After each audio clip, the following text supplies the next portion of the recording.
Welcome in, everyone, to another edition of the Coach Shinnick Show. This is head coach Pete Shinnick, football coach at the University of West Florida. I'm Will Kennedy, and we're with you every week during football season through the fall. And what we do on this program is we talk about the game that just was. We preview the game that's going to be. We talk about the other fall sports that are going on. We're even going to get into basketball previews on this program. So it is jam-packed, chock full of goodness, as they say. But we're going to start with something a little different this time. Regular season has wrapped up, and before we dive into your last regular season game, round 2 against Mississippi College in Clinton, which was a win. We won't hold anybody in suspense if you don't know already. We got that taken care of. We did get the NCAA watch show in. The selection has taken place for D2 football, and we now know, for the first time ever, we're going to play a playoff game here at Penn Air Field, right behind us here. We're in the Darrell Gooden Center, but on campus here in Pensacola, Florida. We had our first home playoff game ever last year at Blue Wahoo Stadium. This is another moment in this beginnings, the traditions of this football program. No, it really is. Another step in the right direction as to, we played one game, here last year and then got all of our home games here. And now to be able to host a playoff game in this environment, a place that I really, I think we've played very, very well. Obviously, we lost one game here, but just really our guys have answered well. Our student body's have been fantastic. First 500 students, free tickets. We need them to get out there and get here. We need great support. We need to have just an amazing crowd. I think, tickets went on sale on Monday, so we need to get as many sold as possible. We got to pack the place and make it a great environment for our guys for this, historic Penn Air football field game, first time ever. If you want to come out, and this part of the week, goargos.com has got a link to get tickets. You guys have made the playoffs now. I think it's the 4th time in 6 seasons, 3 in a row. That's not bad at all. So we'll talk more about that in the matchup with Limestone. We know who the opponent will be. Yeah. We'll get into Limestone a little later. Let's talk about going to Clinton, Mississippi, and the fact that we drove over there and got out of the bus or the car. It was like, whoa, it's cold. It happened quick. But you guys were hot. Let's get into the highlights. Sure. You come right out, get the football to start the game, and there was a theme to this game, which was we get the football, we score a touchdown. You guys go down the field and make it look relatively easy. The first one's a big throw. Pee Wee was looking really sharp. Yeah.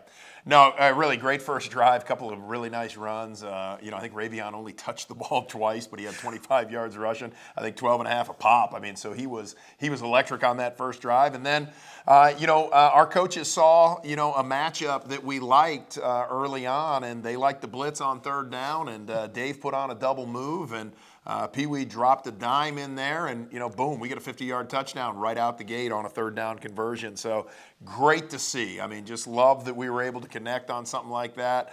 Perfect throw for Pee Wee, and really kind of what he was going to be the rest of the day. We didn't know what to expect maybe from Mississippi College, a team that was coming in and having lost 3 straight. They would answer with a touchdown, but then they'd lose their quarterback, John Henry White. You guys get the football back after that, go right back to it, and kind of do the same thing to them again. Jared Smith this time, good to see him catch, and kind of the same play that you scored on with to David. Yeah, a little different. He was the slot receiver this time and ran an inside fade. Again, they gave us man coverage. They were trying to pressure us. Our O-line and running backs and really tight ends in protection have been fantastic the entire time. And Jared used his speed. Great to see him get back, in the touchdown column right there. Another great throw, perfectly placed away from the defender. And now 2 big passes, and, we got 14 points on the board. They bring in a backup quarterback. You guys get a stop on defense and get the football back. And in this next drive, not with a long pass, it's a 1-yard punishing run from Pee Wee Jared, who's really run the football exceptionally well the last 3, 4, 5 weeks. Yeah, he is. And really great drive. We were able to connect on some things, be able to kind of mix it up a little bit. We get down there to the 1-yard line, and really he's got the option to read the end, and the end tackled Seth Johnson in the backfield, and Pee Wee pulled it and ran over a guy, and it's like, okay, we'll take it, 21 points. Another stop, get a punt, and we've talked about special teams and what David Durden is doing in the punt return game. He gets you a nice return, sets you up with a short field. And then let's get into some one-play drives, because those are always fun, and you're throwing a bomb to Caden, or actually, no, not the bomb. Yeah. Little quick out to Caden Leggett, and he turns that into bobbing and weaving all the way up the field. Well, yeah, first off, let's go back to that punt return. David Durden leads the nation in punt returns, 20 yards a punt return. And that return was like 20-yard.5 or something like that. So he kept. But exciting too. Yeah, they're never dull. No, exactly. He's making people miss. We actually had a run called on that. They blitzed the guy off the edge. Pee Wee kind of saw it and kind of bobbled the snap, spun around, Caden was in position, caught a 5-yard pass, and weaves his way, as you say, for about 45, 50 yards. That was awesome. One play drive, you love those. Had your new tight end, Nash Nelson, wearing 80, running alongside him. I was like waiting for the Benny Hill music to come in as they were making it to the end zone. It was fantastic. You weren't even done there. You and I were talking about this. You kind of get that situation late in the half where they're about to score. Yeah. And you call some timeouts to preserve a little time. They do get the score, and then you get the football back. Well, yeah, and that worked out. Again, Caden had just scored the touchdown, and then we get the Caden Leggett kickoff return that gets the ball to their, I think, 45-yard line or something like that. We had amazing protection because Pee Wee had all day. He was really able to read the field, and then Dave worked his way over across the field, and Pee Wee threw a laser for his third touchdown pass of the game, and really fantastic set, or actually fourth touchdown pass. Fourth touchdown. At that point in time. So great setup and great protection, and really everything played out the way you'd hoped it to. We were trying to get a little 2-minute offense going there, got the great return, and then got the one-play touchdown. 35-yard strike. It took 9 seconds after Caden's big kick return, so you scored and left them some time, but you go to the locker room, up big in this case, 35-14. Everything is working. You've scored on 5 possessions in a row. Go in there, and I know you're thinking, let's not cool off, because we mentioned it was a little cool out there. You go in there and tell them, just come back and do what you're doing? Yeah, really. We said, keep no brakes, all gas. We're just going to go, and we wanted to keep the pressure on them, and we felt like, and we'll talk about it here in a sec, we felt like that first series, let's get a stop and let's get the ball back, and then let's go down and score and just create that gap that is so difficult for option teams to overcome. We had the 3-score, gap. Let's get the 4-score gap and just put it really in a time clock management situation at that point in time. Tough for a team like Mississippi College to make up big gaps. We'll take a break right here. We'll come back, dive into half number 2. It's right around the corner on the Coach Shinnick Show.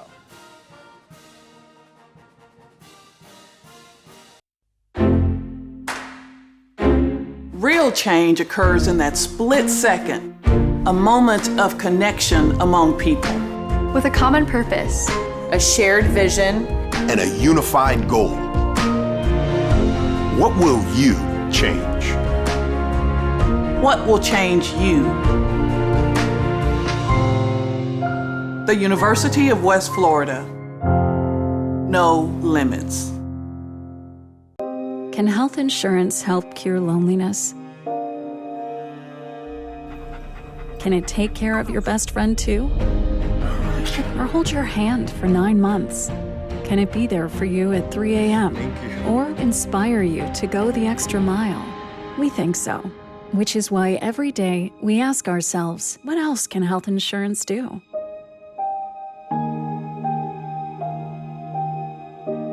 Come find out. What does Argos Spirit look like? Is it finding the perfect Argo outfit to show your team pride? Is it giving back while getting your pre-game grub? Or is it connecting with your community in the perfect spot? At Penn Air Federal Credit Union, it's being a proud sponsor of UWF Education, the Alumni Association, athletics, Penn Air Field, and having a spirit of communerosity. Learn more at pennair.org/aboutus. Welcome back into the Coach Shinnick Show. Coach Shinnick, you ready to break down half number 2. You guys are up 35-14 at the break, and you were telling us before we went to the break, come out, stop them, because they're going to get the football. And I thought your defense really set a tone. It was a physical football game, and there were some guys in our colors flying around and hitting people. No, there really were, and really that first drive really got started. I mean, our kickoff coverage unit has been fantastic. We call it our hit squad. They run down the field and they get after it. Caden Williams is kicking the ball, I think, as well as anybody in the country. I think he had 5 touchbacks on Saturday. He was tired. Yeah, no, a lot of kickoffs. Yeah, no, and he's getting great height, and the ones people are returning, I mean, they're high, they're deep.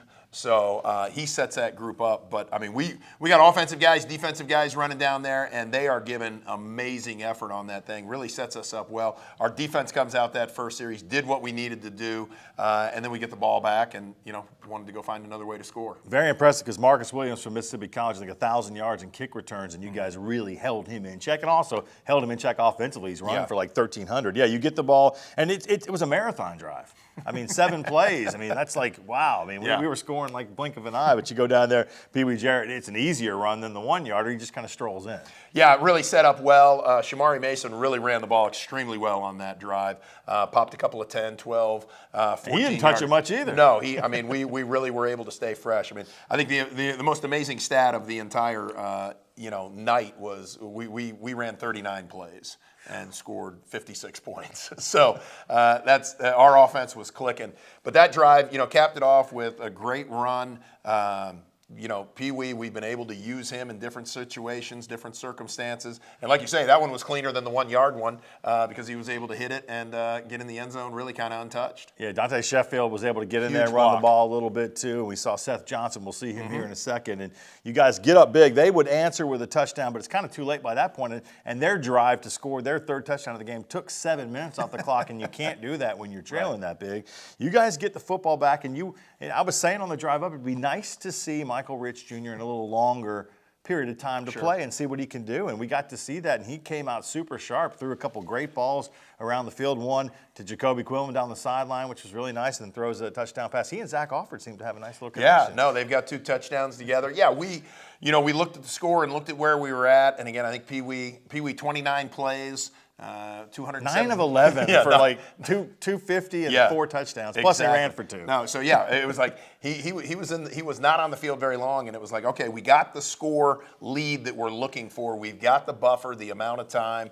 All right, let's give Michael a chance. And, man, he took full advantage of it and really had great command of our offense, running the RPO system really well, the called passes really well. Really like what we saw out of him. And, as you mentioned, Jacoby had a really nice catch, and Zach Offord had a really nice catch. So it was really fun to see our guys kind of mix it up a little bit and continue, that type of success that we've been having on offense. You guys score that touchdown, make it 49-21. And then I think your defense really, it's one of those literally – pin your ears back and go get it. And we saw some guys come into the game, especially Walker Robinson, who was flying all over. He ends up with 6 tackles, tackle for loss, and a sack, and he wasn't the only one. No, Walker flying around. DT, Devin Thomas was flying around. I mean, we just had guys making some plays. It was really good to see, our defense just continue to keep that intensity.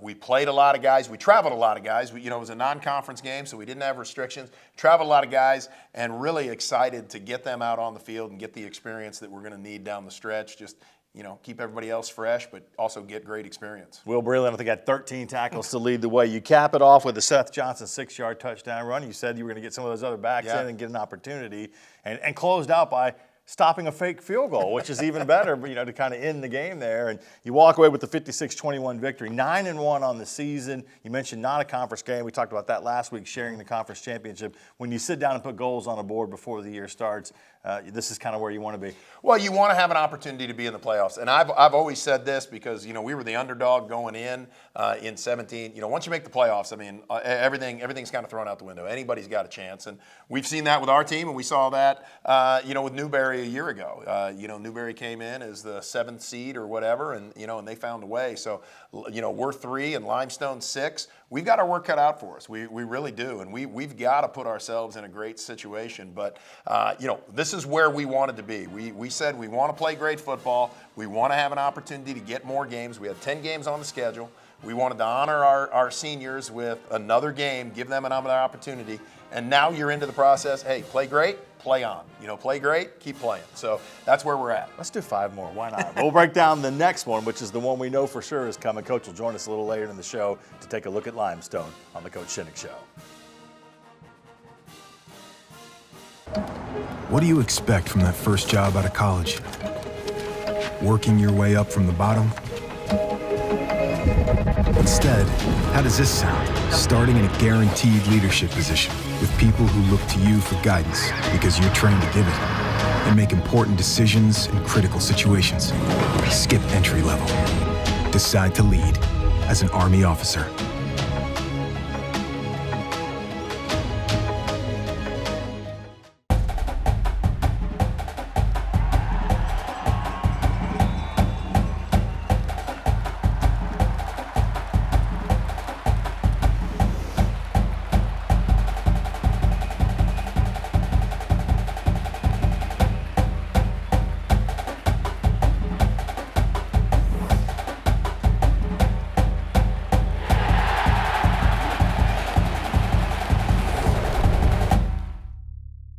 Welcome back to the Coach Shinnick Show. It was another incredibly busy week for UWF athletics with several teams playing in conference or NCAA tournaments. Volleyball was the host team for the Gulf South Conference Tournament. Coach Melissa Walter's squad made it look easy, winning a 5th straight GSC championship and doing so without dropping a set. The Argos swept Montevallo in the semifinals, then beat Union 3-0 in the title match. Taylor Van Eckeren was named the tournament's most outstanding player. Taylor, Avery Rogers, and Kiera Potts all made the all-tournament team. It feels awesome. I think this year was really special. You know, we've come a long ways as a team, and, you know, to be able to see 2 of our veteran players that are now seniors and just gave us everything they had. It was a great day. What this program has done, what these athletes like prior to now and then these current athletes, that for them to battle through the things we battled through this year, if we don't take today and enjoy it, I think shame on us.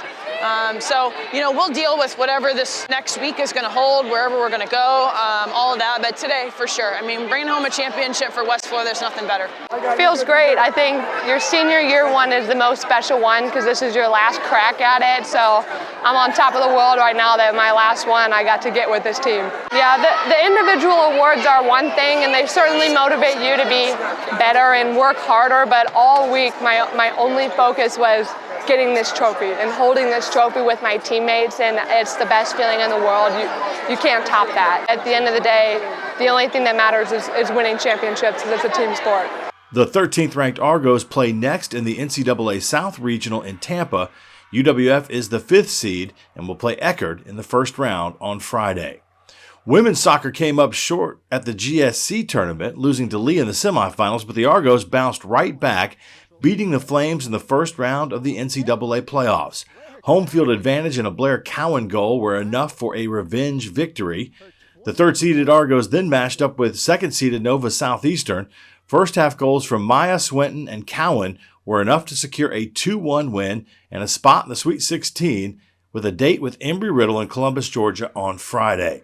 And several Argos were honored this week. Cowan is the South Region Player of the Year on the strength of her 52 points and 21 goals this season.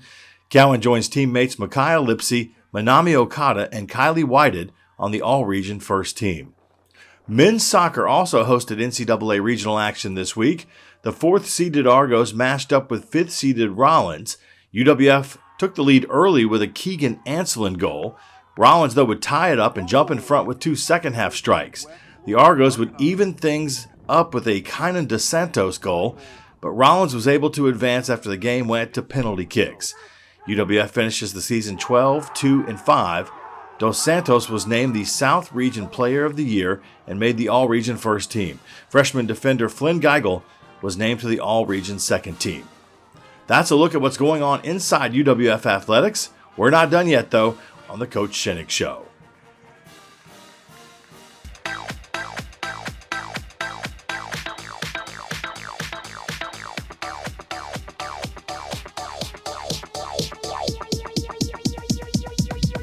I need to try it first. Groundbreaking orthopedic care is more than top-rated quality scores, more than leading-edge treatment options, more than world-class care close to home. It's all that and more. Andrews Institute. Groundbreaking care. We've talked here on the Coach Shinnick Show about all the great things that are happening with our fall sports, but the winter sports are here. You know, you blink and all of a sudden we're playing basketball. The men and the women both picked to do some good things in the conference this year. Early returns are already in. They've played a game or two on both sides, but let's take a look at the season previews for men's and women's basketball. Well, I really like our work ethic. I think we have enough returners.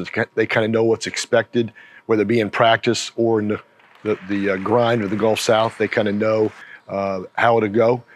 We've got really good nucleus of returners, a good group of new that have bought in pretty well. I think those guys are listening, they're being coachable, and they're really trying. And that's the biggest thing, is you can get them to listen and try early in the season. I think we can build something from there. I think Daniel would be one of the best players in the league this year. He's got a chance to really have a terrific year. He kind of leads by example. He's not the most outspoken guy, but he leads by example, and guys respect him because he's done it. And he does it every day. He's consistent with his effort. Wendell has become a little bit more vocal, and he's continued to get better. But those two guys are returning guys that have put up numbers and had success in our league. and we will count on those two guys to continue to lead us. Latrell Tate and Jawan Weatherspoon have both kind of taken on a little bit more of a leadership role this year. Both those guys are a little more outspoken, probably a little bit more charismatic with the rest of our team. So both those guys have stepped forward, and I expect both of them to have very, very good years too. They've been through it. They know kind of what's expected, but that gives us 4 really good nucleus guys, along with David Pettit-Holmes, that will really help us, I think, in the long run. Well, our scrimmages have really helped us. We've seen different styles of play. We've seen pressure. We've seen pressing. We've seen zone. We've seen different ways to handle ball screens. So it's been good for us to play different styles, and hopefully that's prepared us for whatever we see this coming weekend. We've just got to do a good job with our players and doing what we do well, and hopefully that'll be good enough to find a way to win in this weekend. I think this year has been really intense because we have a good group of returners that are disappointed with how the end of last year went. So we're coming back hungry. We're pushing the new guys. The new guys are taking it well. They're just as hungry as we are. They're excited to get out there. And we're really focused on putting together a full season, not just a half, not just the first half, not just the second half, but all around put together good 2 halves. And we want to host a postseason game here. That's my goal for sure. I would love to do that. I haven't done that yet in the 4 years I've been here. I think that would set us up great for the conference tournament, playing in front of our fans, playing our facility. I think that would be great for us. I mean, just about everyone he brought in has done a really good job with the style of play that Coach wants us to play. Everyone has kind of found their role in that system, and it has been doing a great job with it. There's just a bunch of guys that are going to get time and come in and help us out and be as successful as possible. My main goal is to get to at least the semifinal of the conference tournament. I want to go get to Birmingham for the first time. I'd love to see, hopefully, possibly get a Conference Player of the Year. That would be exciting. At the end of the day, it's all about wins, and hopefully we can get a lot of those. I'm excited to see kind of what this team can bring to the table this season. We felt like we left some unfinished business on the court last year. We've got the core of that team that returned with us this season. And we were able to fill in some great pieces on the recruiting trail. We've got 9 new players that transferred in. And so I feel like we've got the big nucleus from last year, but also some really great pieces that we're filling in that hopefully this season we can really take off like a rocket. Zoe Pillar spent the offseason getting in phenomenal shape. I think she's in the best shape that she's ever been in her life. She's also extended her game away from just, scoring in the basket. So now she feels very comfortable being away from the basket, passing, dribbling, shooting, but she knows where, her bread is buttered, and that's in the paint. So I think she's bringing a different element to her game this season. Jacqueline Jernette, we're super excited about kind of her development and where she's going. She really felt like she was playing out of position last year when she had to play some 4 and 5 position at times when Zoe got in foul trouble. But we've got some depth on our team, and I think we can really kind of stick Jacqueline at her position that she really feels comfortable in at that 4 spot, and really do a great job. And then of course we've got Maddie Griffon coming back as our point guard. Again, she spent the off season of just developing her game, getting smarter, watching film, and so I'm excited to kind of see where she goes this season. Yeah, I'm super excited for this season. We have a lot of new players, and you wouldn't even be able to tell that they're new because we have just gelled so well as a team, and I think you even saw it in our FAMU game. I definitely say we picked up where we left off. They definitely look up to me, Zoe, and Maddie, and we're definitely leaders on the court. So whenever they have questions, they come to us, and we help them the best we can. And then team goals, win conference championship, and just get to the Natty. The men swept both of their games in the GSC SIAC crossover tournament over the weekend last weekend. The women went on the road, took a tough loss at Eckerd. Both teams will be at home on Thursday night, hosting Shorter right into the GSC play before you know even what happened. And then Lee will be here on Saturday after the football game. Coming up here next on the show, we'll preview that football game, the playoff matchup with Limestone. Coach Shinnick is back on his own show because it's named the Coach Shinnick Show. What do you expect from that first job out of college? Working your way up from the bottom? Instead, how does this sound? Starting in a guaranteed leadership position with people who look to you for guidance because you're trained to give it and make important decisions in critical situations. Skip entry level. Decide to lead as an Army officer.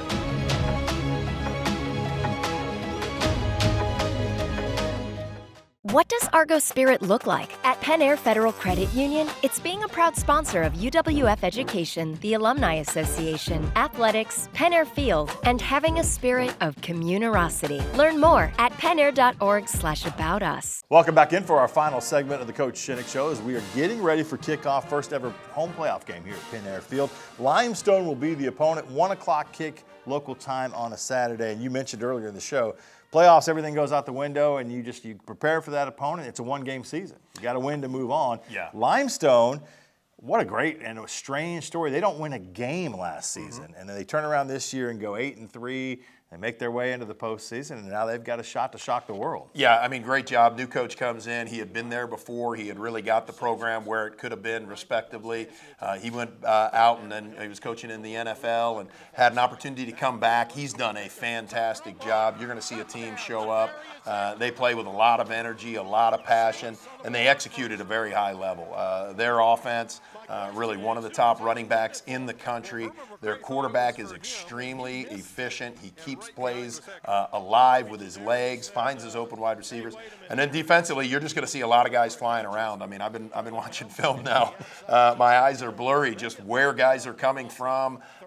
They've got wide defensive ends that get upfield. I mean, they are all over the place defensively and really creating problems for teams in how to find some areas in which you can have success. So, extremely unique story to not win any games and then go to the playoffs the next year. So tremendous job on their part. A lot of respect for what they're doing and how they're getting it done. Their running back, you mentioned Trey Stewart, 1,400-plus yards. He's averaging about 8 yards a carry, which is kind of what our backs are at in that average area. And Dustin Noller, the quarterback, looking at some film, he's tall and lean. He can kind of get it out, and he can run a little bit if you need to. And they kind of started a little slowly this season, but we mentioned you want to be playing your best football at this point of the year. They'll carry some confidence in. They lost in Orion, but they beat Newberry and some other teams, and they're a good football team. No, they're well-earned position. They're late in the season here. They're playing as well as anybody in the country. They've continued to win, back that up. And now, like I said, I think once you get to the playoffs, all this other stuff really doesn't matter. Are you ranked? Aren't you ranked? Where are you in the region? It's a one-play deal, and it's you take a quarter at a time. And we learned that a year ago.